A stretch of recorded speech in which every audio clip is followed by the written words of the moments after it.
Akar yang kuat. Ada dua orang tua yang hidup bertetangga. Keduanya sama-sama sudah pensiun. Yang satu, Marco, adalah pensiunan guru. Satunya lagi, Thomas, adalah pensiunan karyawan bank. Mereka berdua sama-sama memiliki kebun tanaman di belakang rumah. Marco biasanya hanya menyirami tanaman di kebunnya dengan sedikit air. Sementara Thomas akan menyirami tanamannya dengan air yang sangat banyak. Terlihat jelas sekali bedanya. Tanaman di kebun milik Marco tampak tidak terlalu rimbun, sementara tanaman milik Thomas tampak rimbun dan tumbuh sangat subur. Suatu hari terjadi hujan badai kecil. Hujan badai itu tidak terlalu besar, namun berlangsung semalaman. Pagi harinya, seluruh tanaman rimbun di kebun milik Thomas rusak. Hampir semua tanamannya telah tercabut akarnya akibat hujan badai semalam.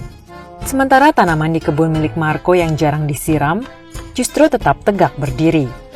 Thomas heran, bagaimana tanaman milik Marco yang hanya sedikit disiram bisa bertahan dari badai. Ia pun bertanya, "Marco, sahabatku, kamu hanya sedikit menyirami tanamanmu. Bagaimana bisa tanamanmu bertahan dari badai?" Marco menjawab, "Justru kawan, tepat karena itulah tanaman saya mampu bertahan dari hujan badai. Setiap kali saya hanya menyirami tanaman saya dengan sedikit air, akibatnya tanaman saya harus mencari sendiri air tambahan yang diperlukannya.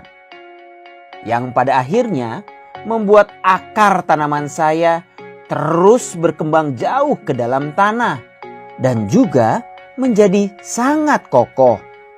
Karena itu, ketika badai datang menerpa, akar yang kokoh itu membuat tanaman saya mampu bertahan tetap berdiri."